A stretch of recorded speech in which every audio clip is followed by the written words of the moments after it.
Buenos días, mis amigos, amigas, hermanos y hermanas de las redes cibernéticas.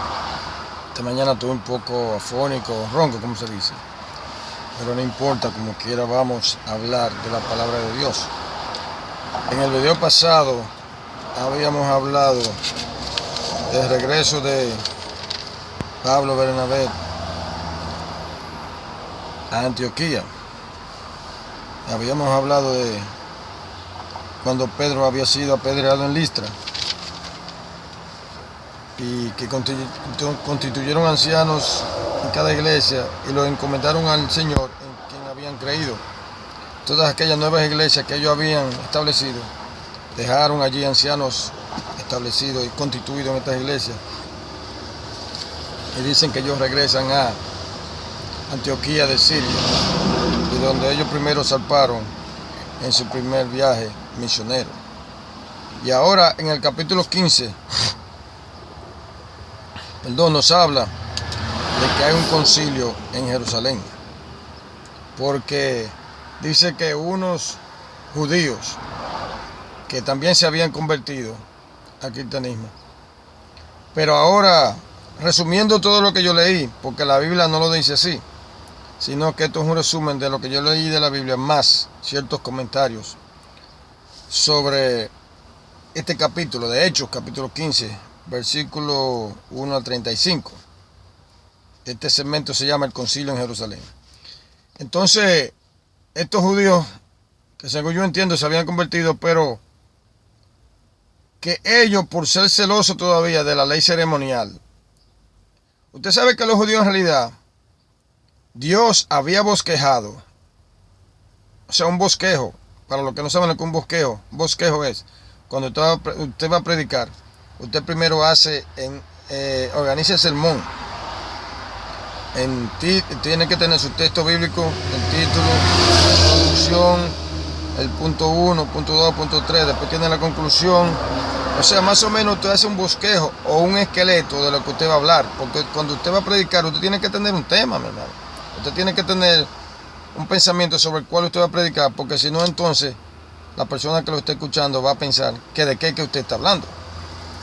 Entonces Dios, en esta misma forma, comparándolo paralelamente, bosquejó para Israel.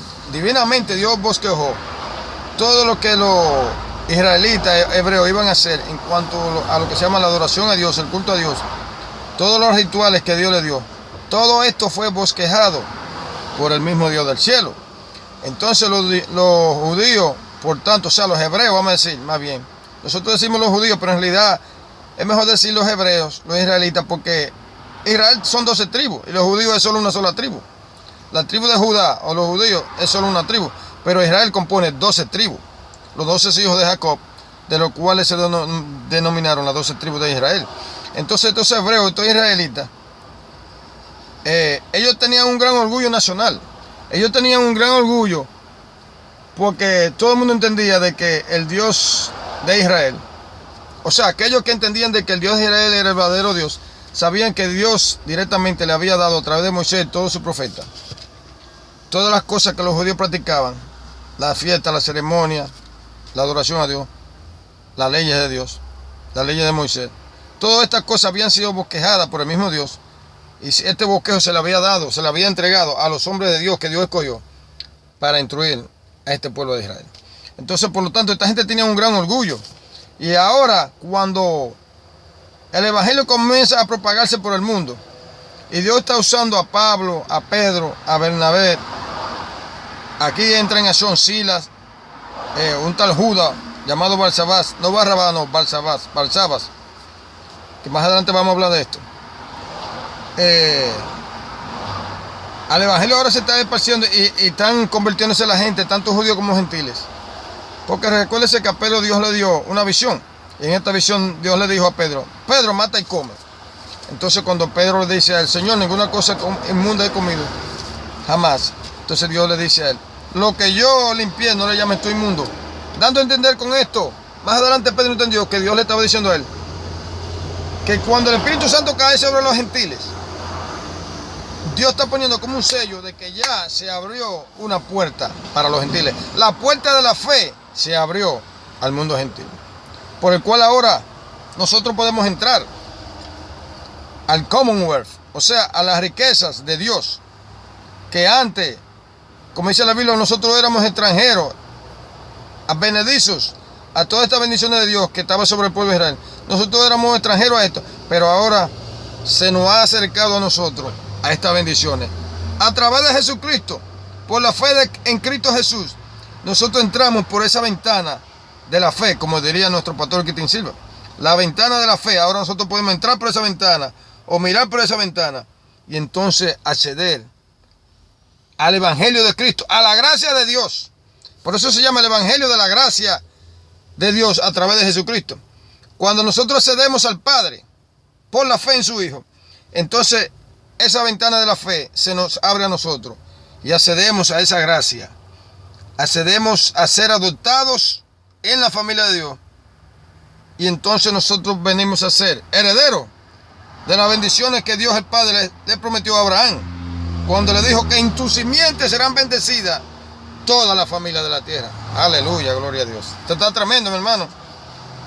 Entonces ahora, aquí suscita un problema, porque estos judíos cristianos, a ellos se les hace difícil como aceptar la idea de que estos gentiles que ahora entran a formar parte de este cuerpo de Cristo, de este cuerpo místico, de este pueblo místico de Dios, conformado tanto por judíos como por gentiles, a los cuales Dios ahora le ha abierto esta entrada, esta ventana, esta puerta.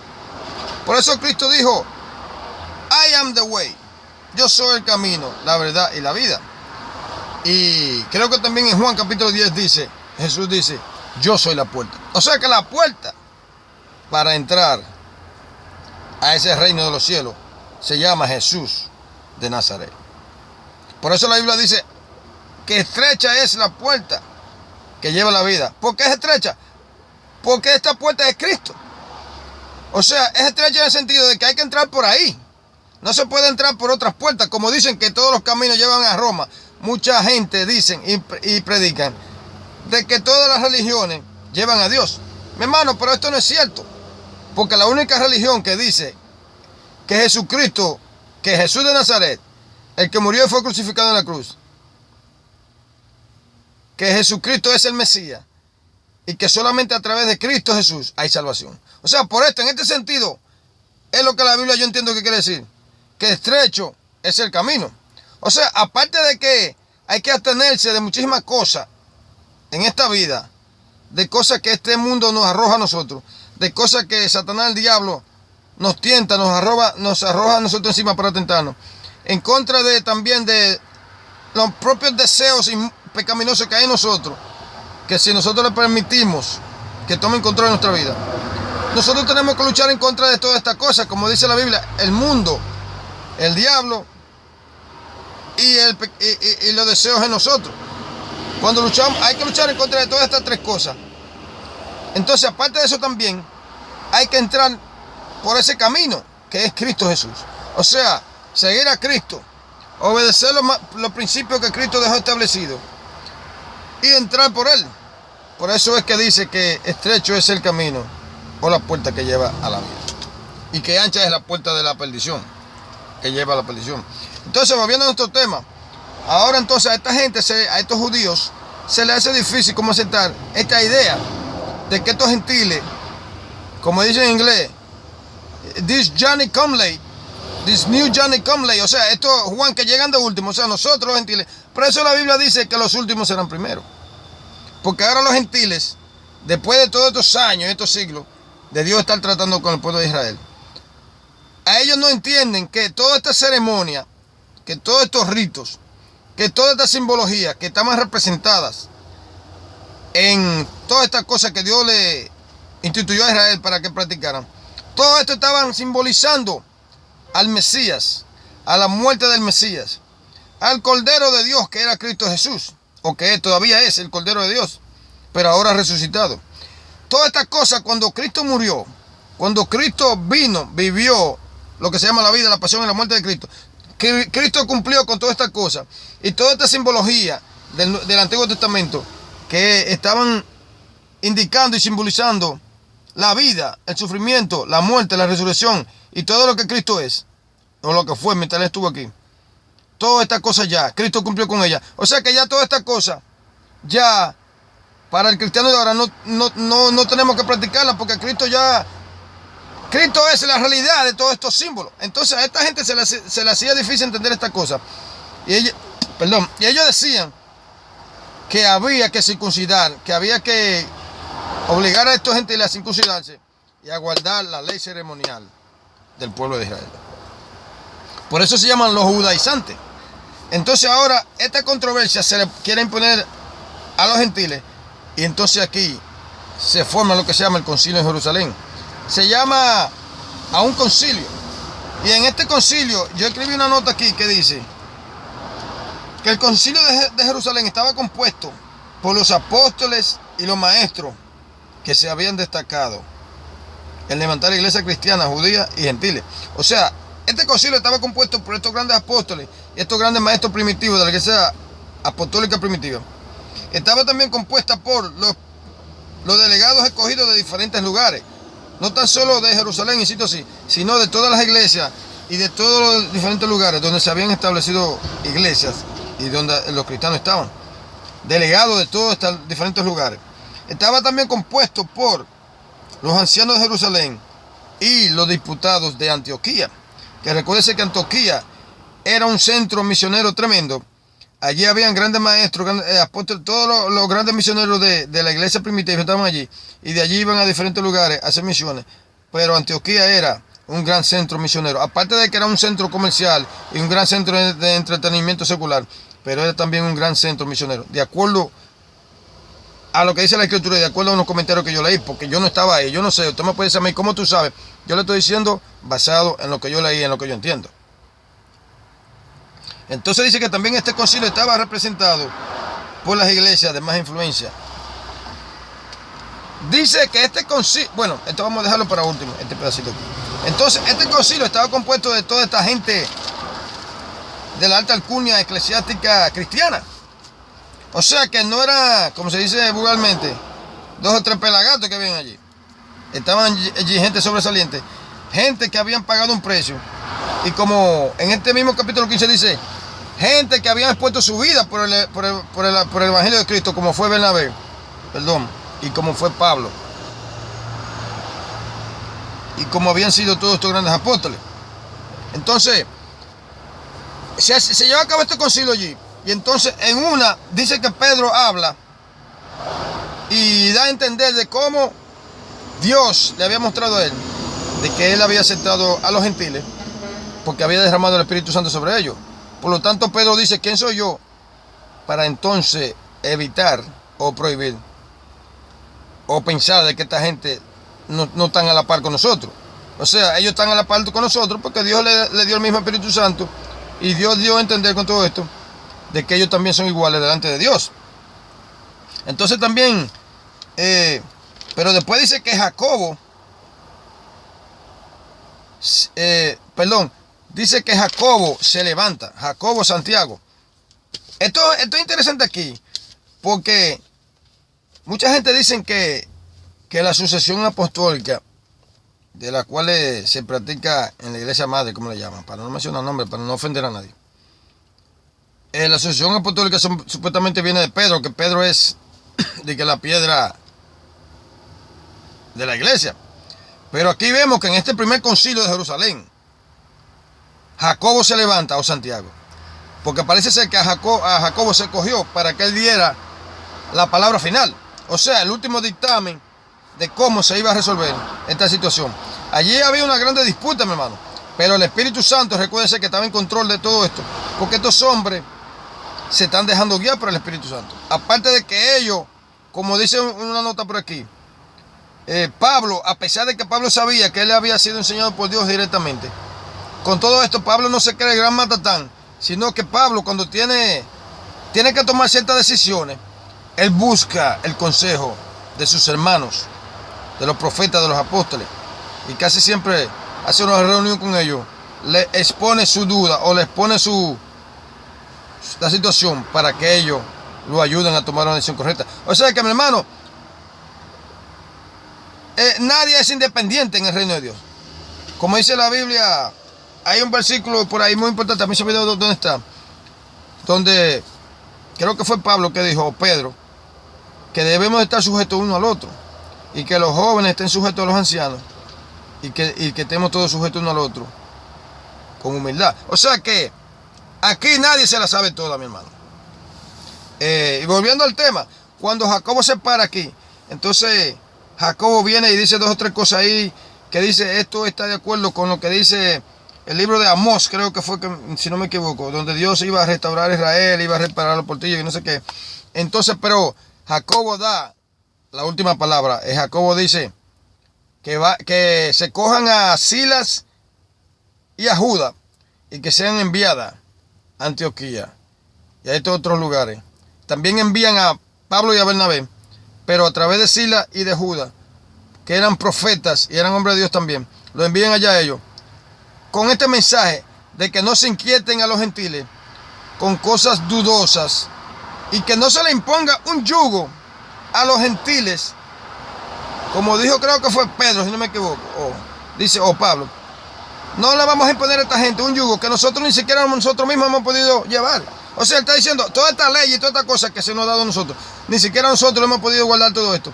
¿Cómo le vamos a imponer este yugo a los gentiles?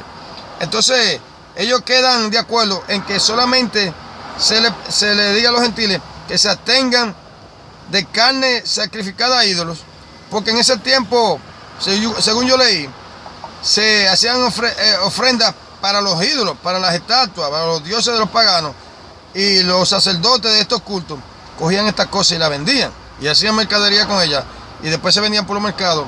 Entonces, por este sentido se está diciendo que se abstengan de cosas ofrecidas a ídolos, y de ahogado, y de cosas sacrificadas, y que se abstengan de comer, de beber sangre, comer sangre, y de ahogado. Yo no sé explicarle todo bien esto. Lo que yo sí entiendo es que Dios le había dicho a estos israelitas que cuando ellos mataron un animal para comerlo, que ellos tenían que desangrarlo completamente, porque esta gente creían que la vida está en la sangre. Bueno, la Biblia lo dice, dice la vida está en la sangre. Entonces, ellos tienen ese concepto de que cuando se bebe sangre, cuando se come sangre, hay una posibilidad de que usted se enferme, porque esta sangre no es muy saludable para el hombre, para el ser humano. Por eso ellos tienen su práctica de, yo no sé cómo que le cortan el pescuezo a los animales y lo ponen boca abajo y no sé cómo, y lo desangren completamente. O sea que ahora yo entiendo por qué ellos tienen esa cuestión de la comida kosher. Me imagino que tiene que ver con esto, porque los pollos y las cosas que ellos venden y se comen, me imagino que están desangrados totalmente, y por lo tanto ellos lo consideran como más saludable. Y que esto es bíblico también, déjeme decirle. Nosotros no seguimos esta práctica, pero en realidad es una práctica más limpia y más saludable.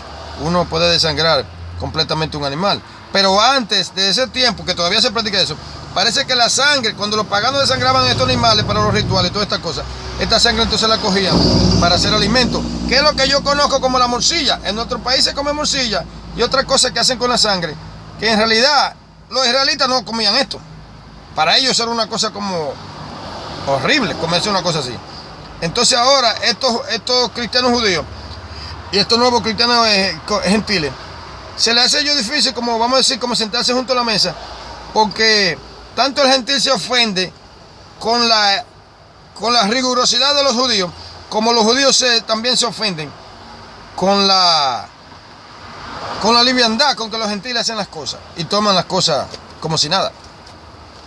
Pero se llega a esta conclusión de que no se le impongan estos yugos a los gentiles, y Jacobo es el que da esta última palabra. O sea que Jacobo en este momento viene siendo el pilar de este concilio, de esta iglesia. O sea, Jacobo ahora mismo no es Pedro, como si nos vamos a eso, es Jacobo. Entonces, dice que Santiago o Jacobo presidía el concilio. Santiago decreta la decisión final. Eso está en el versículo 19 del capítulo 15. Y yo se lo voy a leer para que usted vea que yo no me estoy inventando esto. Perdón. Dice, por lo cual, este Santiago hablando, dice, por lo cual yo juzgo que no se inquiete a los gentiles que se convierten a Dios, sino que se le escriba que se aparten de las contaminaciones de los ídolos, de fornicación, de ahogado y de sangre. O sea, que se abstengan de la fornicación también. Esa es otra. O sea, mantenerse de fornicar, de ídolos, de la sangre y de ahogado. Entonces, una vez que se toma este consejo, se envía a Silas y a Judas, a este Judas, a Antioquía, a Bernabé y a Pablo. Pero después hay una parte aquí donde dice que después que ellos van y le enseñan a estos gentiles y a todos los lugares que ellos tienen que enseñar esto, para que de ahí se dispersen este conocimiento para todos los lugares. Entonces dice que Judas se regresa a Jerusalén, pero Silas dice que a Silas le pareció bien quedarse allí. O sea que Silas se queda allí. Parece que por alguna razón Silas decide quedarse allí en Antioquía, creo que si no me equivoco.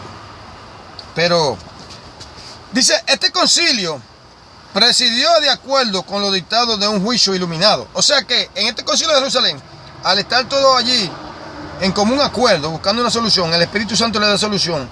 Quiere decir que este acuerdo es dado por ellos y se llega a este acuerdo por un juicio iluminado. ¿Iluminado por quién? Por el Espíritu Santo.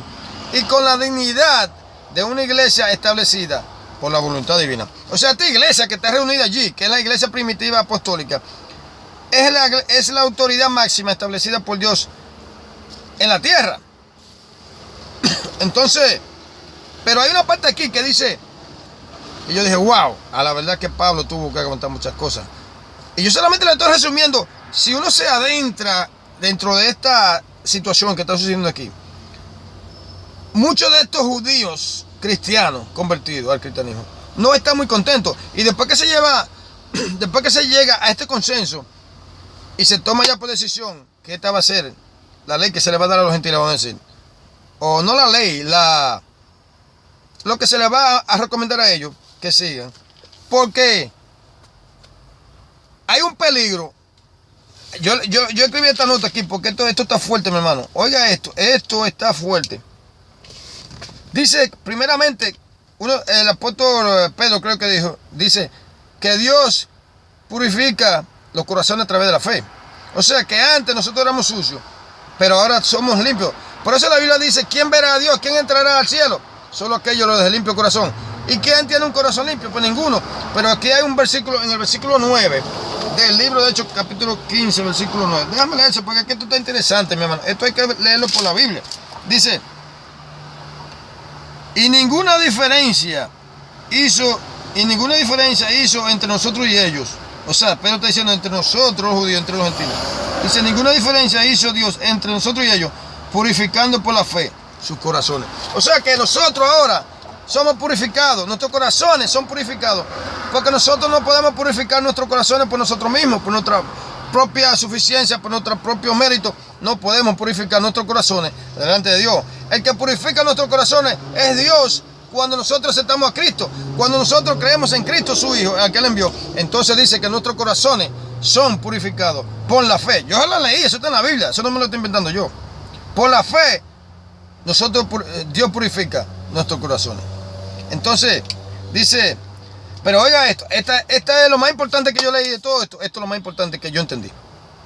Cuando esta gente tratan de imponerle de que los gentiles tienen que circuncidarse y que tienen que guardar la ley ceremonial de Israel, dice, ahora pues, ¿por qué tentáis a Dios?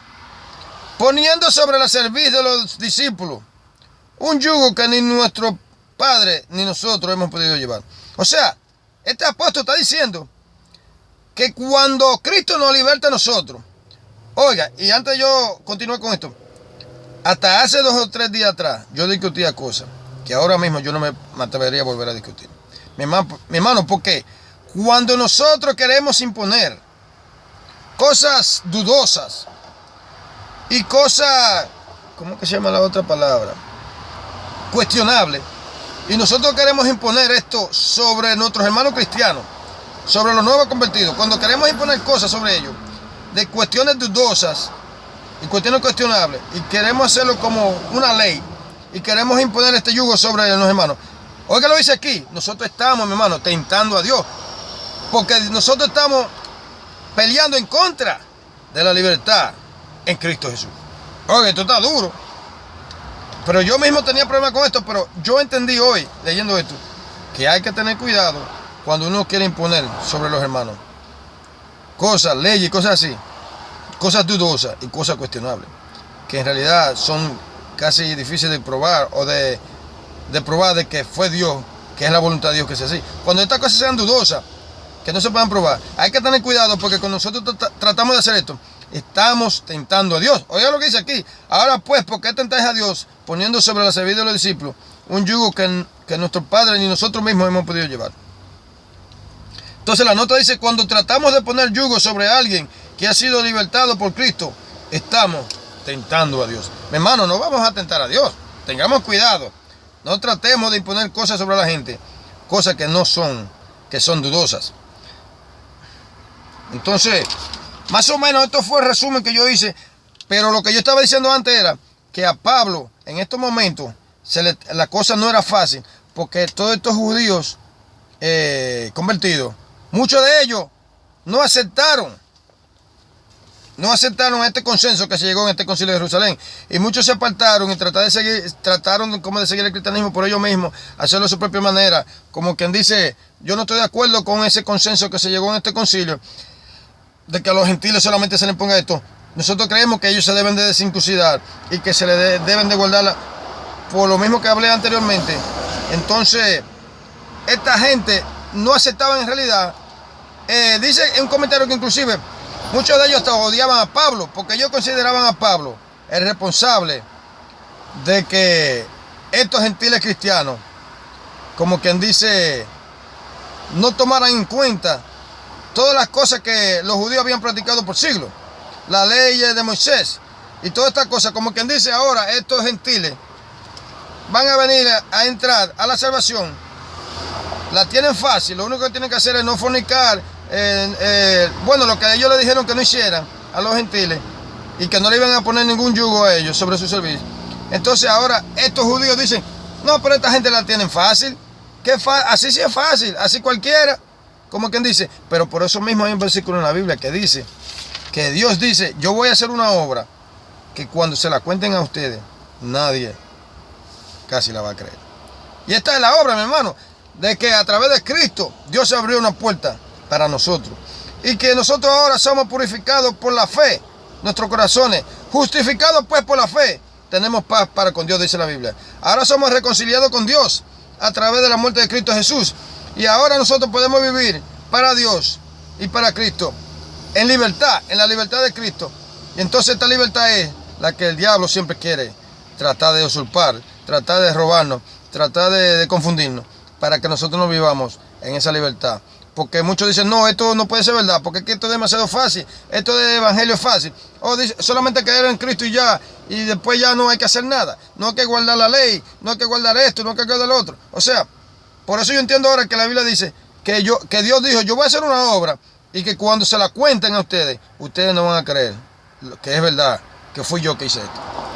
O sea, por eso damos gloria a Dios de que Dios envió a su Hijo y nos reconcilió con Él a través de su Hijo. Y gracias a Jesucristo y al sacrificio que Él hizo, nosotros tenemos esa fe. Por la fe en Cristo, entramos por esa ventana a las bendiciones de Dios. Así que ya saben, hermano, no voy a seguir hablando mucho para no dañar lo que yo resumí aquí. Pero esto está interesante. El apóstol Pablo no la tuvo fácil. El apóstol Pablo, todavía hasta el día de hoy, yo estaba viendo un comentario el otro día, donde había un rabino, no sé qué, que cuando le preguntaron sobre el apóstol Pablo, en la forma que este hombre habló de Pablo, mi hermano, no fue nada bonito. Y se le metió una ira cuando mencionaron el nombre de Pablo, porque todavía hasta el día de hoy, esta gente dice que Pablo es el responsable de que de que la religión judía haya cambiado ahora al cristianismo, y que los cristianos de ahora no valoran nada de las cosas de antes. Pero allá ellos se quieren seguir aferrando a esas cosas viejas. Nosotros nos aferramos a Cristo Jesús y a la gracia de Dios. El evangelio de la gracia, porque es la gracia de Dios, es el favor de Dios. Dios es un Dios de favores. Dios es un Dios buena gente, porque Dios hace favores. ¿Y cuál es el favor que Dios hizo? Mi hermano, la gracia. Gracia significa favor inmerecido. La gracia es el favor de Dios para con nosotros en Cristo Jesús, que nosotros no merecíamos. Así que ya sabes, ten un buen día. Y Dios es un Dios de favores. Dios es un Dios buena gente. Así que venga a Él, venga a su Hijo Jesucristo. Y vamos a estar en buena, como se dice. Vamos a estar claros Vamos a estar claro, como dice el buen dominicano. Vamos a estar claro con Cristo. Vamos a estar claro con Dios. Amén.